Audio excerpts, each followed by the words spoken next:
What is up, heroes? This is Midnight Zero, and welcome to the very first team builder of the NCPL in this season. In the NCPL, we've got a lot more teams, we got a lot more skill in my opinion, and we've got a whole new team, so we got a lot to work with. I hope you guys are excited for this team. And our first opponent is going to be Define Insanity, Manou, coach of the Fresno Flygons, one of the newcomers, and arguably one of the better battlers in the league. I've never played him before, I've watched him battle a little bit, and really I've just heard from my friends Sam and Max about how great he is. And so I know he's going to be a great challenge, and he's got an incredible team, so let's first get into that. The first mod he's got on this incredible team is Metagross. Yes, I drafted this during the SFL. It didn't work out for my team, but that doesn't mean I don't think this is a great mon, or that I even think Megazor is better than it.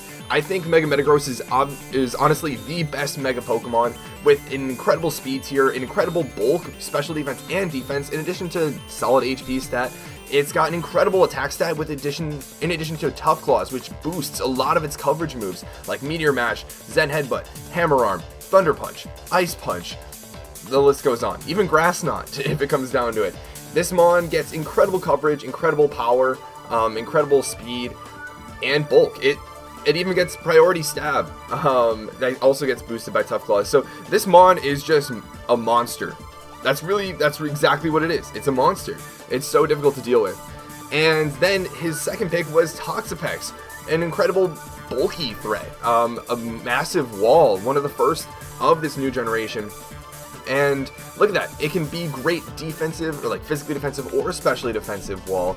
It gets access to Regenerator, so it recovers on switch out. It gets reliable recovery in recover. It can toxic, it can't be toxic unless you have Salazzle. It can set up toxic spikes, it can get Scald Burns, it can haze to prevent setup mons. This mon is a really, really good defensive mon, but that's really kind of all it is. But it does it really, really well. So he's got that, and it also forms a really great core, in my opinion, with Metagross. Not perfect, I think Megazor would fit a better core, but they do cover for each other's weaknesses more or less. Next up is Zapdos. Now this mon, I have experience using Zapdos, and I really enjoyed using it. It's actually really good on a defensive side. Its stats make you think that it would lend itself more towards an offensive set, and it can run, Choice Specs, it can run Scarf, it can run Magnet, it can run Life Orb because of that monster special attack stat and the solid speed tier. But it typically does run defense, given it has reliable recovery and roost, it gets access to defog, and it's pretty naturally bulky. It just is. It can hit hard with Thunderbolt, it can get momentum with Volt Switch, it can toxic things, it can run Heat Wave to hit bulky steel types, it can get Tailwind to support its team. It is a really good mon, and it forms a great defensive core with his other two OU picks. So yeah, that's Zapdos. The next mon he's got is Hydreigon. This is his Z-mon, meaning he can utilize this thing's incredible coverage to hit hard with the Z move. I hate going up against Hydreigon because you never know what it's going to do. It can run a bulkier Life Orb Roost set. Let me just give you a handful of its coverage. Earth Power, Fire Blast, Surf, Dark Pulse, Draco Meteor, U-Turn, Flash Cannon, Iron Tail, Super Power. Between all of those types of attacks, you hit so many things super effectively, and you just never know what is going to be brought. It's only its main hindrance, I guess, its Achilles heel is its speed tier, which drops it below a lot of common speed tiers, a very popular base 100 speed tier. But that said, it's really difficult to switch into this thing. If it's Life Orb, it hits super hard on both physical and special side. If it's Scarf, it patches up that speed difference. If it's Specs, it just nukes something. It is a true monster to deal with, and with that Z crystal behind it, knowing it could go for an Inferno Overdrive, a Hydro Vortex, a Corkscrew Crash, like Never-Ending Nightmare. Maybe, I don't know if that's Ghost or Dark. I think that's Ghost, but regardless, it can go for so many different types of Z moves and just plow through counters potentially, especially in a counter team format where you know what counters your opponent's probably going to bring. So this mon is scary in general, and this mon is really difficult for my team in particular. Next up is Shaman. Shaman, it's a great Pokemon too. Natural Cure, meaning it can't be worn down by stuff like Toxic and stuff if it switches out. It can run really bulky set with Sub, Seed Flare. Seed Flare is a great move. It has a chance to miss, but it's a really strong stab grass type move that has a 40% chance to lower the SPDEF of the opponent by 2 stages, which is really helpful for it. So it can also run an effective Life Orb set. It gets access to Earth Power, Hidden Power, I believe Air Slash as well, and Dazzling Gleam, if I recall correctly. So this mon gets really good coverage. It has decent, it's got decent bulk, it's got decent offenses, it's got, all around 100 stats. So there's a lot of versatility and flexibility with it too. So it's really difficult to kind of predict what kind of a Shaman set is coming, but once you do figure it out, it is relatively okay to deal with. Next up is Darmanitan, and this thing is a nuke. Look at that base 140 attack stat, pretty much run Bandit or Scarf. Typically, because of its speed tier, again, it sits around that Hydreigon speed tier. That's not great, to be honest, but not bad. It hits so hard with a Sheer Force boosted Flare Blitz. It can run Rock Slide, it can run Earthquake, it gets U-turns, so it can get momentum, and it's decently bulky. Rocks hinder it quite a bit, though, which is one of its main flaws. It, like I said, though, is really difficult to switch into. Next up is Grandal. Now, Grandal is actually a pretty solid defensive mon. It's got a solid 120 attack stat, so it can run offensive sets, but it also gets access to Intimidate, meaning that so-so base 90 HP and so-so defense, base 75, are kind of bolstered by that ability Intimidate to help out with that.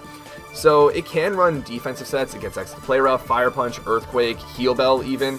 I really only have a lot of knowledge of this because of playing against Max in the TGFA Season 2, but it's a pretty good mon, and it's certainly something you can't just sleep on. It's slow, but that's about it. Next up is Hitmonlee. Now, I used Hitmonlee in the TGFA Season 2. Really enjoyed it. It's got a solid base 120 attack stat. It's in an awkward speed tier, pretty much necessitating a Scarf each week. It has so defense. It can occasionally tank special attacking hits, but it hits so hard with reckless high jump kicks from coming off of Life Orb. Like, it just hits so hard with those high jump kicks. I personally don't like risking such high jump kicks, so I'd always go for close combat and such, but it also gets decent move pool and Mach Punch, Blaze Kick, Knock Off. There's some other ones as well, but I'm not 100% sure off the top of my head. It gets Rapid Spin, which could be relevant as well. It could run an Unburden set. It can run Limber to prevent getting paralyzed. Yeah, there's a lot it could do. Next up is Quagsire. Quagsire is a so-so mon. I know he doesn't like Quagsire. It is an electric immunity, which is valuable in this matchup for him. It is an unaware mon, so it could potentially help prevent a sweep from Garchomp. It can get Scald Burns, it can go for Toxics. It's kind of just an annoying little wall to kind of halt any momentum your team has. So, yeah, it's not great, but it's certainly got its uses. Next up is Regirock. Now, this thing is a hard physical wall. Look at that base 200 defense stat. It can get up rocks, it goes for T-Wave, and it's got an okay, like, base 100 attack stat, from which Stone Edges hit decently hard. The only thing is, its typing from a defensive standpoint is pretty weak. That said, it does have some bulk, but no reliable recovery. So this thing, it's not too big of a threat, to me at least. Next up is Sandslash. Now, I love Sandslash. I like its color scheme and everything. Yellow's my favorite color. I've liked Sandslash since I was a kid. Defensively, it's got decent defensive stats. It's a rapid spinner. It's, again, an electric immunity. It can hit hard with Earthquake. Outside of that, it's not too great. It doesn't have reliable recovery, and it doesn't take special hits, like, well at all. So any sort of surf, any sort of special hit, just demolishes it. Outside of Earthquake, though, it really only gets knockoff. Not a lot of great coverage moves, which also hurts it. So it's not a great mon, but it has its niche roles. Next up is Zangoose. Zangoose hits hard. It's got base 115 attack stat, but you throw a Toxic Orb on this, and you're getting a Guts, or is it Guts boosted? I'm not sure what its ability is. I think it's Guts boosted. Facade, that's Stab. And that hits so hard. It also gets access to Knockoff and Close Combat to get better coverage. It gets Priority and Quick Attack. This thing is a scary mon to go up against, that's for sure. Next up is Dusknoir. Now, Dusknoir, it's really bulky. It's really bulky, but unlike Dusclops, it actually has a so-so attack stat, which means it can actually do damage with Shadow Sneak. It can actually do damage with various punch moves that it gets. It is really slow, so it's not too big of a threat, to be honest. It's not like the most threatening thing in the world, but it does have its uses, of course. And then lastly is Cryogonal. I don't like Cryogonal at all. It's a rapid spinner. It is really fast and has great Spadef, but otherwise its defenses are just really poor. It gets freeze dry and like ice type attacks. It gets reliable recovery and recover, but its typing is so bad that it rarely gets the chance to even set up on things or recover on things. I drafted it in the co-op league with Max and I never used it once. never even really considered it. It just never really made sense to do so. And so now let's get into my team. Yes, the new Pokemon we want to get going with. The first one is going to be Bronzong. Look at this thing. So we got a relaxed nature Bronzong. Now, for those of you that aren't familiar, I'll have the name and the item in the lower left corner of the slide, the moveset in the lower right, and then the upper right corner will have the EV spread under with the nature and abilities directly underneath. So when we look at this EV spread, we got almost max HP, it's a Stealth Rock / leftovers number, and then max defense and 8 Spadef to help tank, whatever Spadef we do need to, special attacks we do need to tank. Relaxed nature improves defense while lowering speed, because it's not like we ever cared about speed with our Bronzong anyways. And I have a mixed attacking set this week. We got Levitate instead of Heat Proof. Levitate gives us a ground immunity, which I think is more important this week than Heat Proof. Heat Proof would have the damage from fire type attacks, basically taking away our weakness to fire type attacks. That said, I wanted this to completely wall Metagross, so I didn't want it to be weak to Earthquake, which is why I'm running Levitate. Psychic is there to hit potentially Toxapex and any of his physical attackers. Earthquake is there to hit Metagross. I think 3 or 4 hit KOs it. It depends on rocks and previous damage. But either way, we take, I think, like 25 to 30-ish% depending on if he's adamant or not, from a Hammer Arm from Metagross. So we hard wall that thing, and we can get up Stealth Rocks if he wants to go into Zapdos. If he wants to go into some other counter, potentially, we can go for Toxic on those, which would be really nice. This is also potentially a switch into Shaman. Granted, we don't get Spadef dropped, and we can Toxic that. I mean, obviously, you can Natural Cure and switch it out, but we can at least force it to switch out in that manner. What would be sucky is if he brings Sub Shaman. I really would not appreciate having to deal with Sub Shaman, but yeah, Bronzong, really focused on defense, physically at least, but it still can take some special hits. Next up is Garchomp. Now, Garchomp, I don't have a Ground EMZ picture, so that's not why it's not there, but this is going to be a Ground EMZ Garchomp with max attack and almost max speed with a speed boosting nature. This way we outspeed Hydreigon, which is the only really relevant thing in around Garchomp's speed tier. Earthquake hits so many things hard. It does 75% min to a Metagross. Dragon Claw, and it 2 KOs Toxapex. Dragon Claw does quite a bit to Zapdos. Dragon Claw does a lot, and what it doesn't, Poison Jab does. I am running Ground EMZ so that with Sandstorm, I boost my speed 1 stage, because Garchomp hits really hard on a lot of his team members. The thing is, I don't really have great speed control unless I Scarf it, and given his immunities and such and resistances, Scarfing Garchomp just wouldn't work out well. So I wanted to get that speed without having to lock myself in, and in order to do that, I'm running Z Sandstorm, which kind of sacrifices a move slot, and it also sacrifices some damage from a damage boosting item, potentially like a Life Orb. But at the end of the day, I think with the rest of my team, I can build up a little bit of chip damage over time to make up for that loss of damage, and potentially set up for a Garchomp sweep late game if things are weakened accordingly. We've got Rough Skin so that if something does want to go for a hit, we could potentially switch in Garchomp on something like some sort of fire type move, like a Heat Wave from Zapdos, or a Fire Blast from Hydreigon, which is really scary, or a Fire Punch from, I don't know, Grandal, and give it a little bit of chip damage. But yeah, Garchomp, I'm going to have to play really carefully with. This thing is one of my only forms of offense on this team, and is going to be pretty essential to me winning. I'm going to have opportunities to set up, potentially, depending on the Metagross's coverage, on the Zapdos potentially, on the Toxapex potentially. After a Draco Meteor has lowered Hydreigon's special attack by 2 stages, I can actually live another one unless he Specs or Life Orb, and then I can bait him into going another one and then go in and set up Z Sandstorm. So this thing does have some potential. Obviously, I have to scout for what types of sets he's running and identify what things Garchomp won't be able to break through very well and weaken those things first. Next up is Suicune. I am so happy to bring Suicune back. It is the typical Crocoon set. What that means is almost max HP, max defense, bold defense boosting nature, and a little bit of Spadef. We're running Pressure so that we can PP stall things if absolutely necessary.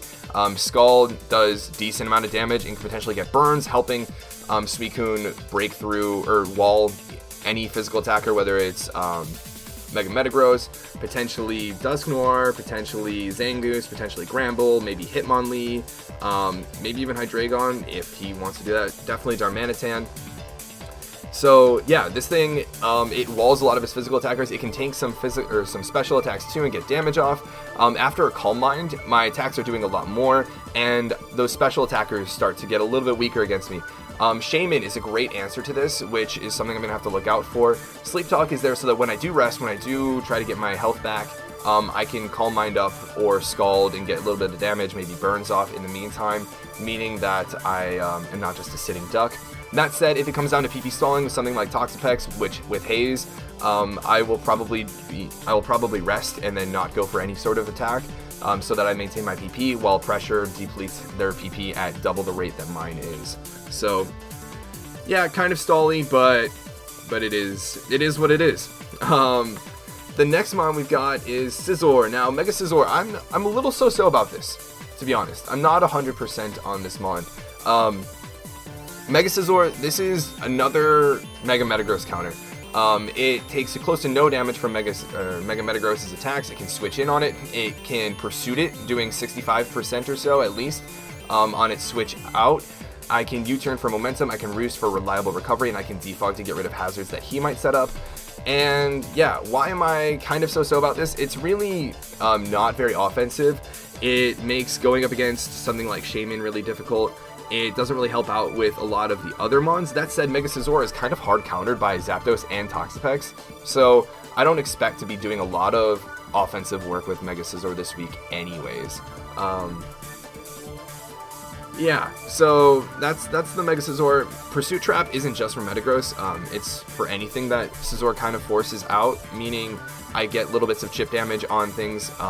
I don't like threaten something and then let him get away with switching out and keeping that mon healthy if I Pursuit and make sure that it takes some damage, which is really cool. And then the next mon I got is Thunder's Tea, bringing a little bit more offense to the lineup. We've got max special attack, almost max speed to outspeed everything relevant, pretty much max speed Hydreigon, and then a little bit of HP. The nature is speed boosting, and Volt Absorb is our ability, meaning we are immune to electric type attacks, and we actually heal 25% HP from electric type attacks, which means he needs to think twice about going, with what he does with his Zapdos, maybe Thunder Punches with his Metagross. Thunderbolt does 48% minimum to Mega Metagross, and Volt Switch does 38% minimum. Volt Switch is really helpful for getting momentum, although I'm pretty sure he's going to try and use Shaman to switch in on this. I do have Hidden Power Flying, that's to hit Shaman primarily, but also to do neutral to a lot of things that might resist the Thunderbolt or even be immune to it. I have Grass Knot just in case he wants to try and get ballsy and go into ground type. Or if I absolutely need to, I can hit Quagsire, I can hit Sand Slash with a Grass Knot and do a lot of damage. But yeah, this thing is some of the more offense I need in my lineup. And then lastly, we've got Florges. This thing is very specially defensive. It is max special defense. Now, you might think that having max special defense on Florges, which already has a base 154 special defense stat, is redundant, and I should just invest in defense, but I don't plan on taking any physically defensive hits. And whatever defensive hit I would take would 2-hit KO me, regardless of how much defense investment I throw in there. Which is why I just decided to go all specially defensive. It helps me wall Zapdos, it helps me wall Toxapex, it helps me wall Hydreigon unless it's running Iron Tail, it helps me wall Shaman and actually do some damage back. That could get kind of stally, which sucks, because he could Seed Flare. That said, I could try to stall out Seed Flares, which is a very viable strategy. It's a very viable strategy in this matchup. And yeah, this thing is here to take any sort of special hit. It makes him think twice about going for Draco Meteors or Dark Pulses with Hydreigon.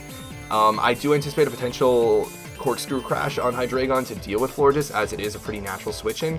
The Flower availability isn't, none of Florges' abilities are going to do anything for it in singles play, which kind of sucks. Moonblast still hits hard. It still does decent amount of damage to just about everything. Wish is there to potentially heal up other mons, including Florges itself. The Aromatherapy is there because I could potentially get burnt with some mons because of Heat Wave. I could get toxic with my Garchomp, or I could have my Suicune already asleep from rest and I want to wake it up. I have Protect so that I can stall out potential moves like Seed Flare or Meteor Mash, basically lower PP moves. I know it kind of sucks to be mentioning stalling out PP, but that's kind of, if that's the safer way to go about it, that's probably what's going to happen. Protect is also there to scout for stuff like Flash Cannon or Iron Tail on Hydreigon, and whether or not there is a Corkscrew Crash or some other Z move, it could be running.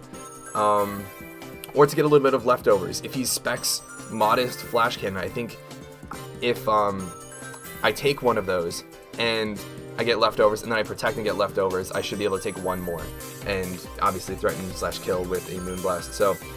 So overall, looking at this team, we are kind of weak to Shaman and Hydreigon, which are two mons that I think are just really good against my team in general. They will be difficult to beat, especially if it's a bulky sub Shaman. If it's sub Siege Shaman, we're going to have a lot of difficulty with it, because Thundurus doesn't want to take hits from that. It can only hit back with HP flying. Bronzong will underspeed it, and it can't Toxic it if it's behind a sub. I don't know if Psychic would break the sub. Hopefully it does, but I'm not 100% sure. Garchomp has Poison Jab to 2-hit KO any set that's not physically defensive, but we don't like taking a Seed Flare, and he could be potentially running Hidden Power Ice, but also if he's running Hidden Power Ice, he can't be running Hidden Power Fire, which means he can't really touch our Scizor, which means we at the very least break a sub via going for U-turn, and then can go into Thundurus for Hidden Power Flying. So we'll have to play around the Shaman really well, and similarly we're going to have to play around the Hydreigon really well, because between Dark Pulse and Draco Meteor, it hits so much on my team really hard. I'm going to need to end up baiting it into Draco Meteors if it's Life Orb or Z-move, so that it lowers its special attack, meaning other mons on my team can potentially take those hits. And I'm going to need to scout for potential superpowers, potential Flash Cannons, potential Iron Tails, all that fun stuff. And I know that Manou is a good player. So I'm hoping we can start off the season well. It'll be a tough way to start off the season. Actually, a lot of people are looking forward to this match, anticipating that it's going to be one of the better ones, one of the better starts of the season between two of some of the best battlers in the league, which is hype. It's exciting. It is a lot of pressure though, of course, and I'm still trying to get off the loss from the SFL, which is still fun, but that is lingering in the back of my mind a little bit. So I'm hoping we can turn things back in the right direction again and pull a victory here. And I hope you guys are excited for this too. I hope you guys come check out the new team. I hope you come see how I play with this new sort of play style, this team build, and yeah, I hope you guys cheer me on. I appreciate all the support. But until the battle, this is Midnight Zero, and this mission is complete.